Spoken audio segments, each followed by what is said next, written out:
The person living with dementia may not remember the day, but they can enjoy the moment.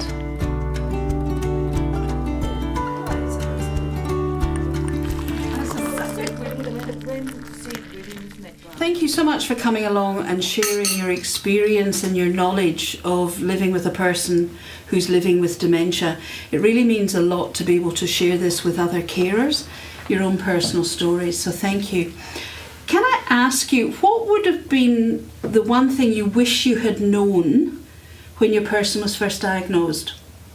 Education. I didn't know a lot about Alzheimer's, which Graham was diagnosed with, but it was there were a lot of misconceptions in the public, and so we really didn't have much idea of what Alzheimer's was and where it would lead us.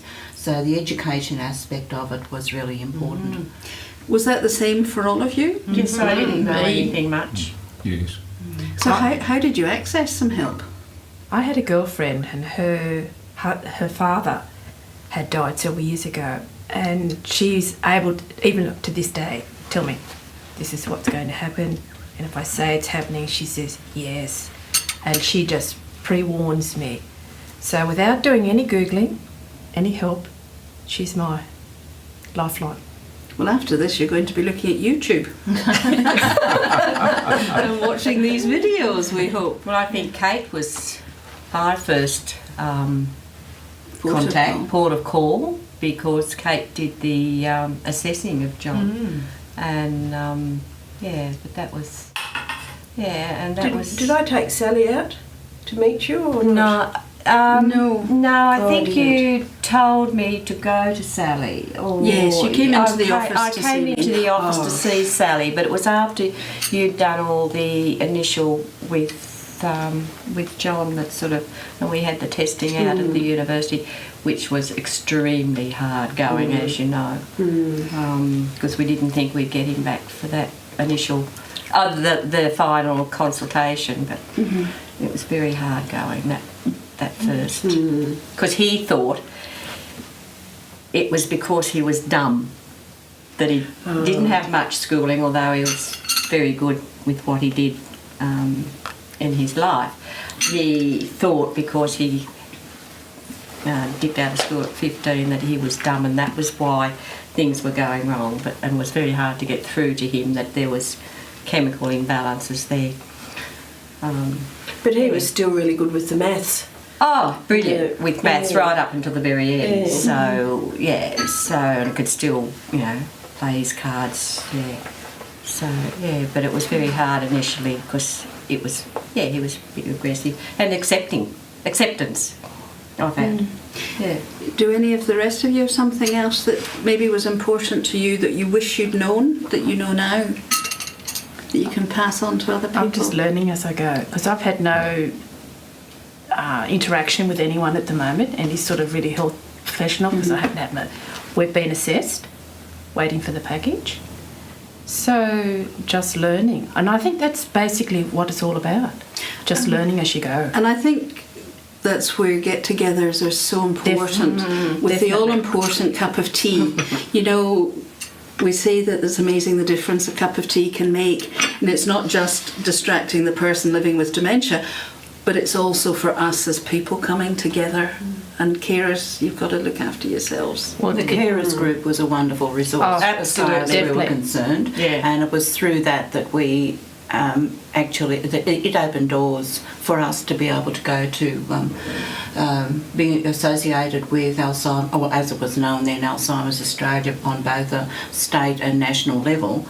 And we got a lot of information, a lot of education through that, and wonderful experiences. But we were also able to come back and pass that information then on to the local group. But I couldn't have survived without the carers group. No, I don't think I could have either. And Sally and Kate, and the support of everybody. We were given a lot of information initially. And it was a bit overwhelming.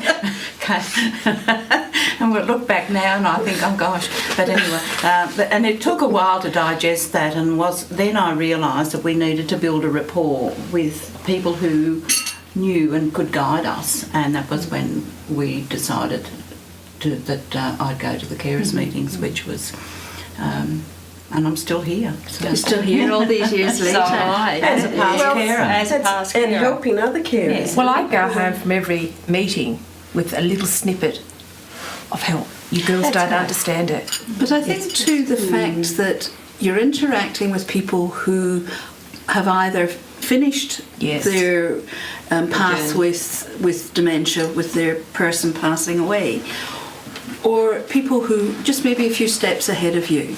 And I think everybody learns from everybody else, and the friendships that are forged, that's it. Yes, become very important. I think that's sort of that's and a look good what thing. Ellie taught us about the whiteboard and what you write, and don't put the word solicitor on there. Yes. When you all see the videos back, you will notice lots of your own stories. Well, I've got the whiteboard going, and I had to go out yesterday, so I had the whiteboard with a blue texter, and today I grabbed the red one with new plans for today. I like to say where I'm going, what I'm doing, and when I'll be home, so he just sort of knows. So it's in red today, and he said, "Oh, this is today's list, is it?" Wow. And I thought that was good. So you could have a different colour almost for every day, and that little key I'm not down going the out side. every day, but But the days you go out. yeah. So Geraldine, do you find that your husband is then more reassured because you've written up what time you're expecting to be back and where you are? I haven't asked him, but I've been doing it before Ellie said it, so for the year really. And it's just for reassurance. Yeah. She's going to be home at that hour. And also double help for me because I think he might be bored. So I give him jobs to do. That's good. Vacuum the house. Yeah. And he'll go through, there might be only 2 things, he'll go through the list and do it. That's and that's excellent. where he's good. He'll remember where the vacuum cleaner is, he remembers to do that. But to get him to remember other things, it's amazing he can forget that. So the whiteboard is, but I had to laugh today, twice I got today was, oh, this is today's list. Oh, fantastic. Yes. Yes, So and it's working, Harry doesn't was very reassured with. Yes. He never ever worried. I'd come home and he wouldn't have worried. As long as it was the time and where I was. I think it must be, I've never asked, but it must be reassuring that she hasn't gone off into the never never. Yes. And because Absolutely. he always, Because we are their security blanket. and that's what he says That's to a me good constantly. Yep. He said, I wouldn't be here without you. You do everything for me. So knowing that, well, if I'm not there, he knows where I am, Yes. and I shall return. Yeah. And I it think works. having only a couple of, say 1 or 2 jobs for Jobs, him yeah. to do is important. Yes. If there's a list of, I think 4 or many, 5, it's too it's much. too confusing. Yes. And he wouldn't be able to process all that. But just having 1 or 2, at least that's achievable for And him it within helps. his limits and within And helps if, his he, range. and if he doesn't vacuum perfectly, who cares? Doesn't matter with It the- doesn't A matter. couple of weeks ago, I looked, I thought, he hasn't done a good job. And I won't say, but the cord had come adrift. So I quietly put it back and waited for the next day. But you didn't point it out to him though, did No. you? And that's What's that's, use? That's a bonus. And that's demeaning. Yes. And but that's a really good point for other carers. Yes. To Yes. not correct people or pick them up if they haven't done a good enough job or to your standard, because he's at least tried, and if you say, Yes. oh, thank you very much, it still makes him feel like he's worthwhile. Well, he'll do it the next time. Yes. It's that concentrating on what people can do, not what they've forgotten how to do. Focus on the positives. Yes. The other thing is, if you're doing it verbally, don't give the long list. I'm going to Bunnings. No, there. I'm going Shopping. Meetings. I will be back. Yes, yes. Yes. Simple. That's Keep another all good the point. messages simple. That's- Not too many words. Yep, that's right. And that goes down to dressing, showering, Yep. personal care, anything, whatever they're doing, that it's to keep it that short list. Yes. Well, And- it's 2 jobs, and otherwise it's out their mind. That's Yeah. right. That's Yeah. fantastic. I find that with Marilyn, with the whiteboard in the nursing home, I don't go into great detail. It only mucks things up, so that I won't be here today. Probably So did you... Sorry, Stuart. Did you put that up in the nursing home? Yeah. Oh, that's a good idea. Yeah. No, it was...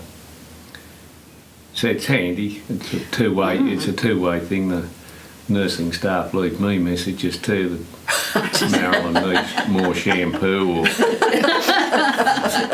she's running out of this or running out of that. So it's very handy. That's excellent. I guess my journey's probably been a fair bit different to a lot of the others here today. Marilyn started off with MS. She was diagnosed with multiple sclerosis, and she still had, well, all the faculties.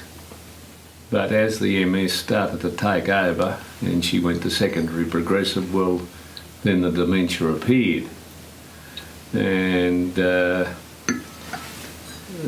I think it was very hard for her because in her working life she had been the clinical secretary to the geriatrician who was here at the Armidale Hospital at the time, and she'd been typing up reports for hundreds of people that were brought to see him who were suffering from various types of dementia, from mild cases to full-blown Alzheimer's. So it was a pretty hard thing for Marilyn to realise that she was, no longer mentally capable. Mm-hmm. And some people have that insight, don't they? And others never do. No. No, some of them just live in their own little world quite happily.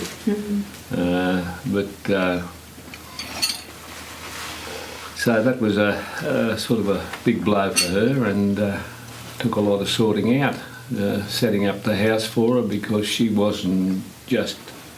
You see a lot of people with dementia, they're still quite physical, they can walk, and but she was going downhill rapidly, losing her mobility, which was very difficult. And yes, there was... I wondered how in the hell I was going to get over the whole thing, but with carers groups, I went to one to start with at Kent House, and in the Jacaranda room, wasn't it, down the back end in the other building, and they were very good. And yes, you do go away with more information every day you go there. There's always somebody at the other end of the table who'll say, "Oh, well, I had this problem, and this is how I got round it."